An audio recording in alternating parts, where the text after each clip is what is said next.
നിങ്ങൾ ഇടയ്ക്ക് ചോദിക്കുന്ന സംഗതിയാണ്, പ്രതിപക്ഷത്തിന്റെ പിന്തുണയുണ്ടോ വിയോജിപ്പുണ്ടോ? പ്രതിപക്ഷത്തിന്റെ പൂർണ്ണ പിന്തുണയാണ്. അങ്ങനെ പറയണ ആളല്ലല്ലോ കുമാരേട്ടൻ. ഞാനിപ്പോ പഴയ പോലല്ല, വഴക്കും വക്കാണൊക്കെ അടുത്ത്. രാജ്യസുരക്ഷയുമായി ബന്ധപ്പെട്ട്, രാജ്യത്ത് ജനങ്ങളുടെ ജീവനുമായി ബന്ധപ്പെട്ട ഒരു വിഷയം വരുമ്പോൾ നമ്മളെല്ലാവരും അവിടെ രാഷ്ട്രീയം മറന്ന് ഒറ്റക്കെട്ടാണ്. അവിടെ ഭരണപക്ഷിയാണ് പ്രതിപക്ഷമാണെന്ന് വേർതിരിവില്ല. ഇവിടെ പാകിസ്ഥാന്റെ ഭാഗത്ത് നിന്ന് ഏതെങ്കിലും തരത്തിൽ പ്രകോപനം ഉണ്ടായാലോ ആക്രമണം ഉണ്ടായാലോ ശക്തമായി തിരിച്ചടി നൽകണം. പറ്റുമെങ്കിൽ ഏത് ഇതിനെയും അവരെ തോൽപ്പിക്കണം. അതിന് നമുക്ക് രണ്ടഭിപ്രായമില്ല. അതൊക്കെ നാട്ടുകാർക്ക് അറിയാവുന്ന കാര്യമല്ലേ. പക്ഷെ നമ്മൾ ആലോചിച്ച് നോക്ക്, ഈ ഏപ്രിൽ 22 നടന്ന ഒരു അറ്റാക്കുമായി ബന്ധപ്പെട്ട്, ഇത് മിസൈൽ ആക്രമണം നടത്തിയതല്ല, അല്ലെങ്കിൽ ബോംബിട്ട് പോയതല്ല, നേർക്ക് നേരെ വന്ന് അറ്റാക്ക് ചെയ്ത് 26 ആളുകൾ കൊന്നതാണ്. ആ കൊന്ന ആളുകളിൽ 8 പേരാണ് എന്ന് അന്ന് തന്നെ ആഭ്യന്തരമന്ത്രിയെ ബന്ധപ്പെട്ട പുറത്തുവിട്ടത്. അവർ ഒരാളെ പോലും പിടിക്കാൻ കഴിയാത്തത് നമുക്ക് എന്തൊരു നാണക്കേടാണ്. അത് സർക്കാർ ആ ഉത്തരവാദിത്തം വെച്ചിട്ട് രാജിവെക്കണ്ടേ? എന്തൊക്കെ പറഞ്ഞാൽ രാജിവെക്കണം.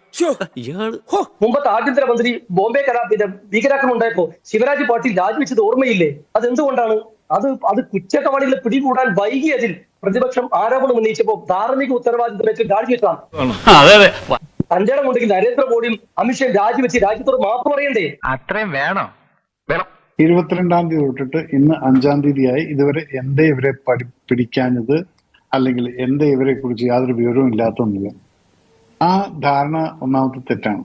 കാരണം മരിക്കാൻ വേണ്ടിയിട്ട് പോലും തയ്യാറായിട്ടുള്ള സൂയിസൈഡൽ അറ്റാക്കേഴ്സ് ആയിട്ടുള്ള ടെററിസ്റ്റുകളുണ്ട്. ഇപ്പം ഞാനത് ഫേസ് ചെയ്തിട്ടില്ല. ഇങ്ങനൊരു ഓപ്പറേഷൻ ഞാൻ ഫേസ് ചെയ്യുന്ന സമയത്താണ് മനസ്സിലാക്കിയത്, ഒരു ഓപ്പറേഷൻ പോകുമ്പോൾ കൊല്ലാൻ മാത്രമുള്ള ഓർഡർ ആണെങ്കിൽ അത് വളരെ എളുപ്പമാണ്. പോയിട്ട് വെടിവെക്കുക, കൊല്ലുക, അല്ലെങ്കിൽ നമ്മൾ ചിലപ്പം മരിച്ചു പോകും, ദാറ്റ്സ് ഓക്കെ. പക്ഷേ ഒരു ടെററിസ്റ്റിനെ നമ്മൾ ജീവനോടെ പിടിക്കണമെന്ന് ഗവൺമെന്റ് പറഞ്ഞു കഴിഞ്ഞാൽ അതിന്റെ പിറകിൽ കുറെ കാര്യങ്ങളുണ്ട്. താൻ തൊട്ടെന്റെ പാഞ്ചി പറയണേ, താൻ വിചാരിച്ചത് വെള്ളയപ്പങ്ങാടിയിൽ വെള്ളയപ്പം ഉണ്ടാക്കണ പോലെ ടീം ടീം ടീം എന്ന് പറഞ്ഞു. ഇന്നും രാജീവ് ഗാന്ധി വധക്കേസിനകത്ത് ഞാൻ ഇൻവോൾവ് ആയതുകൊണ്ട് പറയാണ്, അവര് ഞങ്ങൾക്ക് ഓർഡർ കിട്ടിയത് ജീവനോടെ പിടിക്കാനാണ്. 3 മാസം എടുത്തു ഇതെല്ലാം കൂടെ അവരെ കോണർ ചെയ്യാൻ വേണ്ടിയിട്ട്. അപ്പൊ അതുപോലെയുള്ളത് തന്നെയാണ് ഇവിടെയും നടക്കുന്നത്. പലരും മനസ്സിലാക്കിയ പട്ടാളക്കാർക്ക് ഇൻഫർമേഷൻ കിട്ടിക്കഴിഞ്ഞാൽ അവരതിന്റെ പിറകിൽ പോയിക്കൊണ്ടിരിക്കുകയാണ്. ഇത് ഡേ ടു ഡേ അല്ലെങ്കിൽ ഓരോരോ കാര്യങ്ങളായിട്ട് അപ്ഡേറ്റ് ചെയ്യില്ല. ബോംബെ ബ്ലാസ്റ്റിനകത്ത് നടന്ന സമയത്ത് നമ്മൾ ഡിസ്കസ് ചെയ്തിട്ടുള്ള ഒരു കാര്യമുണ്ട്. ടെററിസ്റ്റുകളും നോക്കിക്കൊണ്ടിരിക്കുകയായിരുന്നു കമാൻഡോസിന്റെ മൂവ്മെന്റ് എങ്ങനെയാണെന്നുള്ളത് റൂമിനകത്തിരിക്കുന്ന TV വെച്ചുകൊണ്ട്.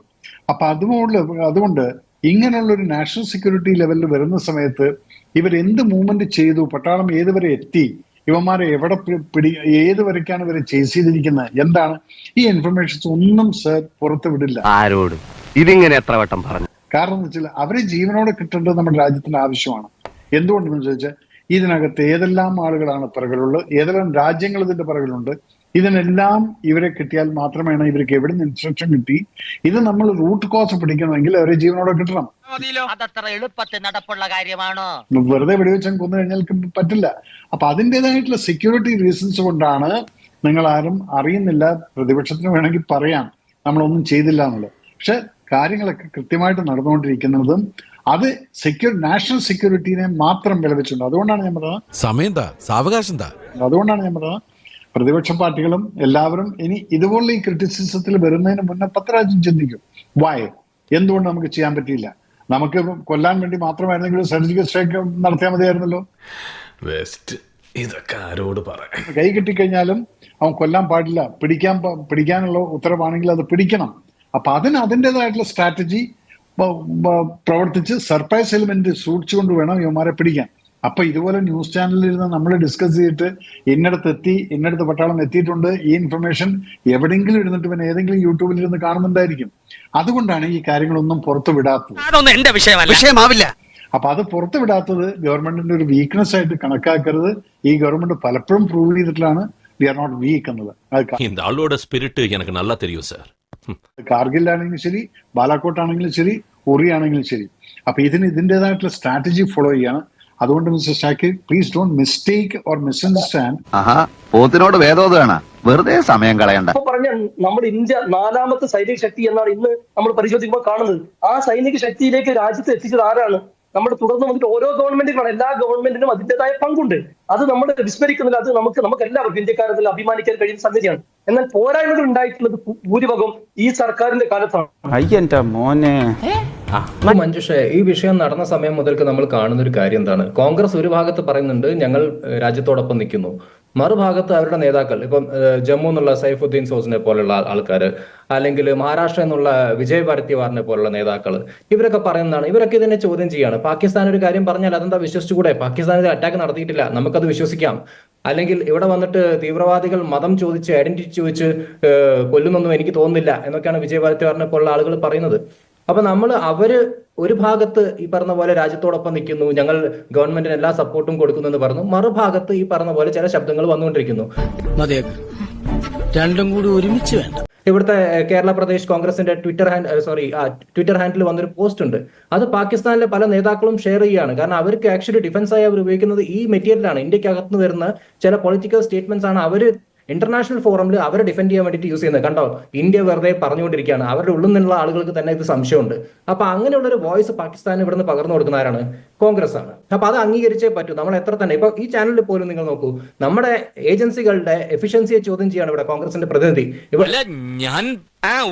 ഇവിടെ വന്നിട്ട് ചോദിക്കുകയാണ് ഇന്ത്യൻ ആർമിക്ക് പറ്റില്ല, ഇന്ത്യൻ ആർമിക്ക് ഉള്ളിൽ ചാരന്മാരുണ്ടോ എന്ന രീതിയിലാണ് അദ്ദേഹത്തിന്റെ ചോദ്യം പോലും. അപ്പൊ ഇത്രയ്ക്ക് നമ്മളെ ഇൻസ്റ്റിറ്റ്യൂഷൻസിനെ അപമാനിക്കുക ഒരു ഭാഗത്ത്, മറുഭാഗത്ത് പറയുക ഞങ്ങൾ എല്ലാ വിധത്തിലുള്ള സപ്പോർട്ടും തരുന്നുണ്ടെന്ന്. ഇങ്ങനൊരു സാഹചര്യത്തിൽ ഒരു ആത്മസുഹൃത്ത് എന്ന നിലയിൽ എനിക്ക് ഇതെല്ലാം ചെയ്യാൻ പറ്റൂ?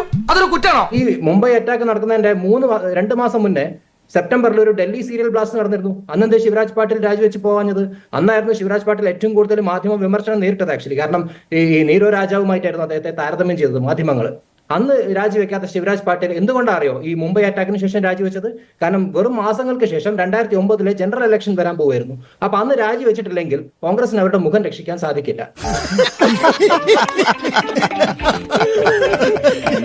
പിന്നെ ഈ പറഞ്ഞ പോലെ തന്നെ കോൺഗ്രസ് ഭരിക്കുന്ന സമയത്ത് ശിവരാജ് പാട്ടീൽ തന്നെ ആഭ്യന്തരം ഹാൻഡിൽ ചെയ്യുന്ന സമയത്ത് 2005 ഡൽഹി സ്ഫോടനങ്ങൾ ഉണ്ടായി. അന്ന് 62ഓളം പേരാണ് കൊല്ലപ്പെട്ടത്. അതിലും ഈ പറഞ്ഞ ലഷ്കർ എ തോയ്ബയുടെ പങ്കുണ്ട്. 2006 വാരണാസി അറ്റാക്ക്, അതും ലഷ്കർ എ തോയ്ബയുടെ ഒരു വിങ് ആണ് ചെയ്തത്. 2006 മുംബൈ ട്രെയിൻ ബോംബിങ്, 209ഓളം ആളുകൾ കൊല്ലപ്പെട്ടു. ആരെ പിടികൂടി? അന്നൊന്നും ഇല്ലാത്ത ഇന്റലിജൻസ്, അന്നൊന്നും നിങ്ങളുടെ ഇന്റലിജൻസിനെ ചോദ്യം ചെയ്തില്ലേ? അന്നൊന്നും ഈ പറഞ്ഞ പോലെ ഏജൻസിയുടെ എഫിഷ്യൻസിയെ ചോദ്യം ചെയ്തില്ലേ? ഹൈദരാബാദിലെ ബോംബിങ്, ജയ്പൂരിലെ ബോംബിങ്, ആസാമിലെ സ്ഫോടനം, ഇതെല്ലാം നടന്നിട്ട് ഈ ഒരു സമയത്ത് രാജ്യം ഒറ്റക്കെട്ടായി നിൽക്കേണ്ട സമയത്ത് വന്നിട്ട് രാഷ്ട്രീയം പറയുക. നിനക്ക് വേറെ പണിയൊന്നുമില്ല ചേക്കാ, എത്ര കിട്ടിയിട്ട് നീ എന്താ പഠിക്കാത്ത? ഇനി മുംബൈ തീവ്രവാദ ആക്രമണം നടന്നതിന് ശേഷം ഇവർ ചെയ്ത കാര്യം എന്താ അറിയോ? അവിടെ ഷർമൽ ഷെയ്ഖിൽ പോയിട്ട് മൻമോഹൻ സിംഗ് ഒരു പാക്ട് സൈൻ ചെയ്ത് വന്നിരിക്കുകയാണ് പാകിസ്ഥാനായിട്ട്. ഇതാ എനിക്ക് പിടിക്കാത്ത, ഞാൻ എന്ത് ചെയ്താലും ഏറ്റില്ല. അത് വെച്ചുകൊണ്ടാണ് പിന്നെ പാകിസ്ഥാൻ ഇന്ന് പോലും ബലൂചിസ്ഥാനിൽ ഇന്ത്യക്ക് പ്രസൻസ് ഉണ്ടെന്ന് പാകിസ്ഥാൻ പറഞ്ഞത് എന്തുകൊണ്ടറിയോ? ഈ ഷർമൽ ഷെയ്ഖ് പാക്ടിന്റെ അടിസ്ഥാനത്തിലാണ്. അപ്പം ഇന്ത്യയെ എപ്പോഴൊക്കെ പാകിസ്ഥാൻ ആക്രമിച്ചിട്ടുണ്ടോ ഇവരുടെ റെസ്പോൺസ് എന്തായിരുന്നു, അല്ലെങ്കിൽ ഡിപ്ലോമാറ്റിക് ആയിട്ടുള്ള ഏത് രീതിയിലായിരുന്നു ഇവർ ഹാൻഡിൽ ചെയ്തത് എന്ന് നമ്മുടെ മുന്നിൽ കിടപ്പുണ്ട്. അടിച്ച കോള് തിരിച്ചടിക്കുകയാണല്ലോ ദൈവമേ. അപ്പൊ ഇവിടെ നമ്മളൊരു ഡിപ്ലോമാറ്റിക് ചാനൽസിലൂടെയും അല്ലെങ്കിൽ നമ്മുടെ മിലിറ്ററി എസ്റ്റാബ്ലിഷ്മെന്റ് വഴിയും പാകിസ്ഥാനെ തകർക്കാൻ നോക്കുമ്പോൾ ഇങ്ങനെയുള്ള അനാവശ്യ ശബ്ദങ്ങൾ ഇന്ത്യക്കുള്ളിൽ നിന്ന് വരുന്നതാണ് ഏറ്റവും വലിയ നമ്മുടെ ശാപം എന്ന് പറയാൻ പറ്റുന്നത്. പാകിസ്ഥാനെ പ്രഡിക്ഷനിൽ വെക്കുമ്പോൾ സംഭവിക്കുന്ന ഒരു കാര്യം എന്താ അറിയോ? ഈ സൈലൻസിലൂടെ അവരുടെ മിലിറ്ററി റിസോഴ്സസ് നമുക്ക് ഭയങ്കരമായിട്ട് ഡിപ്ലീറ്റ് ചെയ്യാൻ പറ്റുന്നുണ്ട്. കാരണം അവർക്ക് പല സ്ഥലത്തും എൻഗേജ് ഇന്ത്യ ഏത് രീതിയിൽ ആക്രമിക്കുന്ന അവർക്ക് അറിയില്ല. അവർ പ്രെഡിക്റ്റ് ചെയ്തുകൊണ്ടേയിരിക്കുകയാണ്. അവരുടെ military resources day by day deplete ആയിക്കൊണ്ടേയിരിക്കുകയാണ്. ഇത് തന്നെയാണ് നമ്മുടെ സ്ട്രാറ്റജി, ഇത് തന്നെയാണ് നമ്മുടെ ഏറ്റവും വലിയ അജണ്ട. അവർ ഏറ്റവും കൂടുതൽ ഡിപ്ലീഷന്റെ ആ ഒരു പീക്ക് സ്റ്റേജിലെത്തി നിൽക്കുമ്പോഴായിരിക്കും നമ്മുടെ ഭാഗത്തുള്ള റെസ്പോൺസ് ഉണ്ടാവുക. അത് പാകിസ്ഥാനും അറിയാം. എന്താ ഇങ്ങനെ വായും പൊളിച്ച് നിൽക്കണേ? പറ, എന്തെങ്കിലുമൊക്കെ കടിച്ചാ പൊട്ടാത്ത കാര്യങ്ങൾ നിയന്ത്രിച്ചു പറ. അതൊക്കെ കാര്യം നമ്മൾ ആവർത്തിച്ച് പറഞ്ഞ സംഗതിയില് പിന്നെ സംശയത്തിന്റെ അടിസ്ഥാനം ഇപ്പൊ ഈ നേരത്തെ എന്റെ തൊട്ടുമുമ്പ് സംസാരിച്ച ആ സുഹൃത്ത് അദ്ദേഹം എനിക്ക് തോന്നുന്നത് ഗവൺമെന്റിന്റെ രാഷ്ട്രീയത്തെയാണ് പ്രോത്സാഹിപ്പിക്കുന്നത്.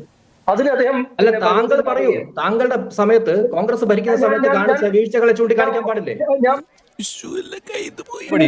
ഒരു മിനിറ്റ് നേരത്തെ നമ്മുടെ മേശാരി പറഞ്ഞതുപോലെ സർക്കാർ ഇന്നതാണ് ചെയ്യുന്നത്, പോലീസ് അവരുടെ പിന്നാലെയുണ്ട്, ഇന്ന സ്ഥലത്ത് അങ്ങനെ വിശദീകരിക്കണമെന്നല്ല. അതൊക്കെ തിരിയുന്ന ആളുകൾ തന്നെ എല്ലാവരും. മറിച്ച് മഞ്ജുഷേ, കോൺഗ്രസിന്റെ രാജ്യസ്നേഹം നമുക്കറിയാം.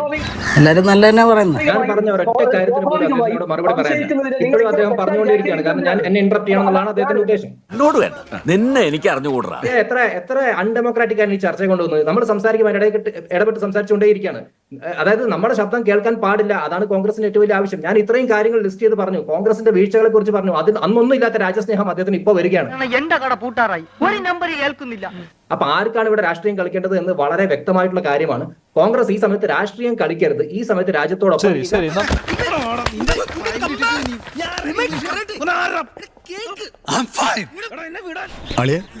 അളിന് കുഴപ്പമൊന്നുമില്ലല്ലോ. ഇതൊക്കെ എന്താണ്? ഇവനല്ലേ ഇവിടെ ഇതൊന്നും കൊണ്ടത്?